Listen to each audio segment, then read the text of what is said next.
The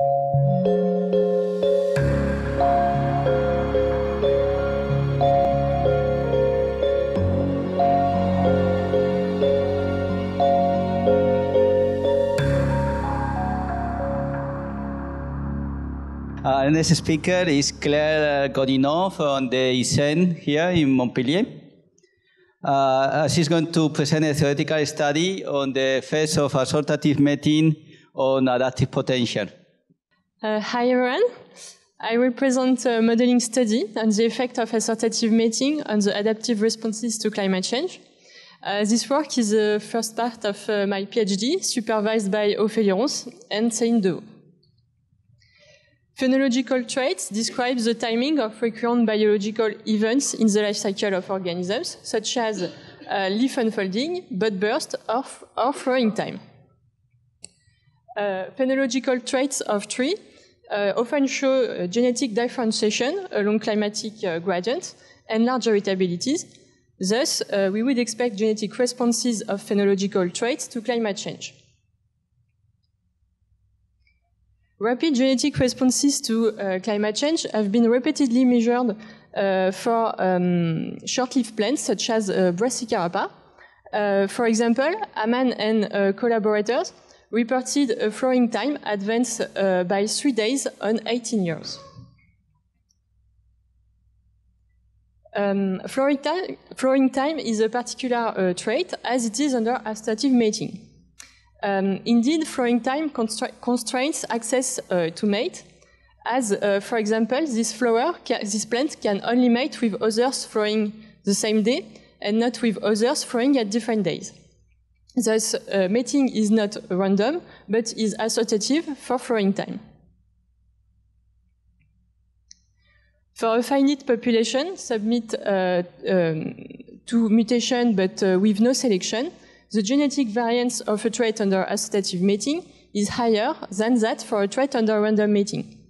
For this example, for a given population size and mutational parameters, the genetic variance for the trait under assortative mating is 5 times higher than for random mating. And this increase is due to allelic associations between alleles with similar effects, for example, between alleles for early flowering, as plants flowering early, met with other plants flowering early. So in this study, we wish to test if assortative mating in the context of climate change can still maintain higher genetic variance than those random mating. And if this is the case, assortative mating could be responsible for observed genetic responses to climate change in natural populations. So to compare the adaptive potential of a trait under random versus assortative mating, we used a classical quantitative genetics model. This model is an individual-based model with a constant population size initially developed by Dehaut and Landy, and in which we added random mating and environmental change. So we modeled the evolution of the mean flowering time for the trait under assortative mating and the evolution of another quantitative trait subject to the same pattern and intensities of selection, but for which mating is random and thus independent of the day. We made a number of simplifying assumptions for the plant model, which is annual and produces 20 flowers, all open for a single day. Flowers are hermaphroditic and self-compatible, and male and female flowering are synchronous. Each generation, we monitored plants, but also their flowers. Firstly, plants have a genotype, which is simply the sum of allelic effects of several additive and fully recombining loci. Secondly, we define the mean flowering time of plants by discretizing the sum of the genetic value plus an environmental, a microenvironmental effect sample in a Gaussian distribution.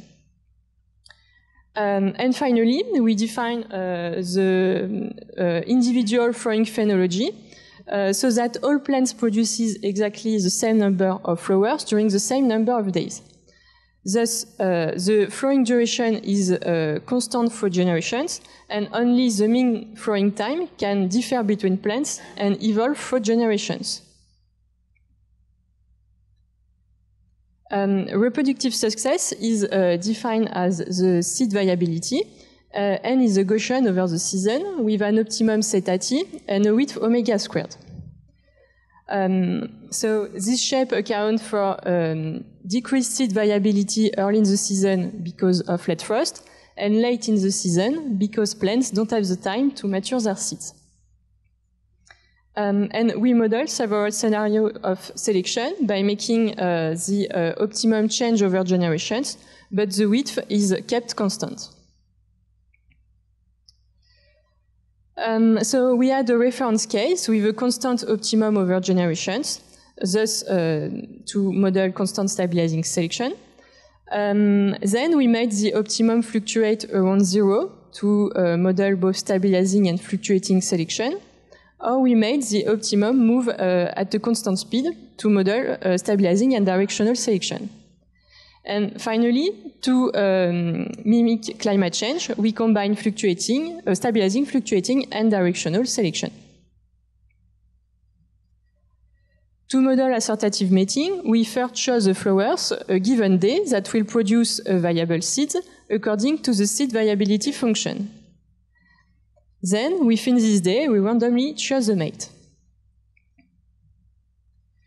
To model random mating, we artificially remove the obligate assortative mating for flowering time. So we mated 2 flowers independently and randomly selected according to the same seed viability function. Thus, we ensured that the selection intensity is the same for the 2 mating patterns, and we could compare the sole effect of mating pattern on adaptation. Flowers can mate several times, and they produce an offspring after recombination and mutation.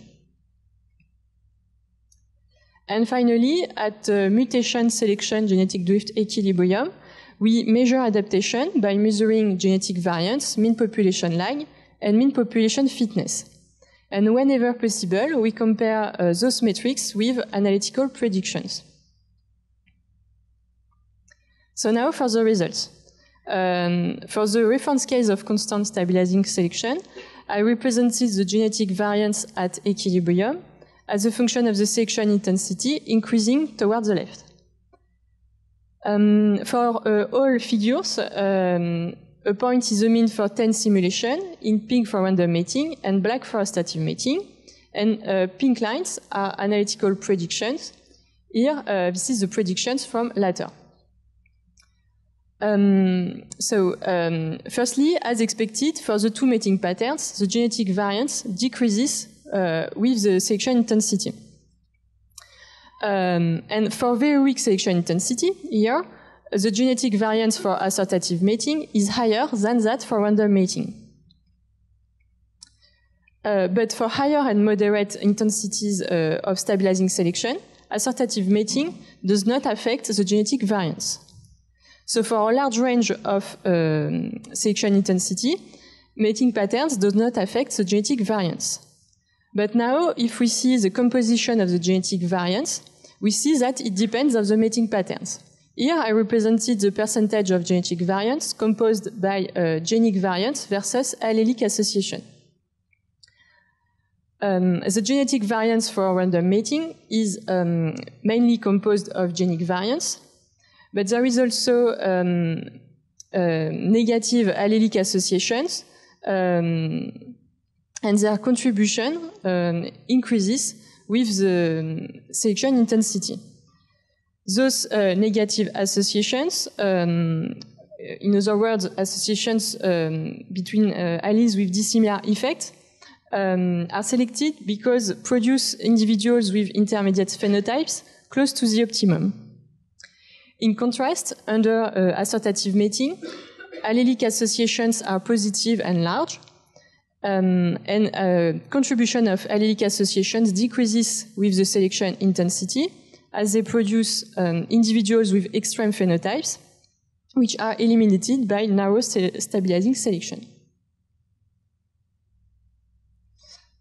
Here I do not show results for fluctuating selection because results are insensitive to mating patterns and intensity of fluctuations. I also do not show results for directional selection because they are very similar to those for climate change, which I will now describe. So for climate change, I represented the genetic variance at equilibrium as a function of the speed of optimum change for the same intensity of stabilizing and fluctuating selection. Firstly, we see that for the two mating patterns, the genetic variance reaches a maximum for intermediate speed of optimum change. But this maximal genetic variance is reached for a higher speed of optimum change for associative mating than for random mating. And secondly, for speed of optimum change different from 0, the genetic variance for associative mating is higher than that for random mating. As in a constant environment, the genetic variance for random mating is mainly composed of genic variance, in contrast to associative mating, for which positive allelic associations build up a large part of the genetic variance. And the proportion of allelic associations is barely affected by the speed of optimum change. Under climate change, the lag of the mean phenotype to the optimum is expected to decrease not linearly with the genetic variance. Here I represented the analytical predictions from Berger and Lynch for random mating only, and a line is a prediction for an optimum move from 0.1 to 0.5 day per generations. Then I compare analytical predictions with results from simulation. And for random mating, we see that results well fit the predictions. For associative mating, results also fit the prediction. So this suggests that the lag under associative mating is entirely explained by the amount of genetic variance. Harrow here show the difference of genetic variance and lag between mating patterns. And we see that the higher genetic variance maintained by associative mating allows population to better track the optimum. We also see that the difference of lag between mating patterns increases with the speed of optimum change. Now, I represented the mean population fitness at equilibrium as a function of the genetic variance. And again, lines are analytical predictions from Berger and Lynch for random mating for an optimum change from 0 to 0.5 day per generation. Results for associative mating also fit the prediction as for associative mating. And the higher genetic variance maintained by associative mating allows a better mean fitness. And this fitness advantage of associative mating increases with the speed of optimum change and ranges from less than 1% to almost 100%, meaning that the mean population fitness is doubled by associative mating. Okay, I have now the time to present that. And to conclude, for a large range of constant stabilizing selection or in a fluctuating environment, associative mating does not increase genetic responses. But under a warming and fluctuating climate, associative mating consistently to initial intuition increases genetic variance and thus increases genetic responses, but effects on mean fitness can be weak. So what does it mean for trees? As trees have long generation time, the speed of optimum change experienced per generation is high, and thus associative mating should greatly facilitate adaptation of trees to climate change. Thank you for your attention.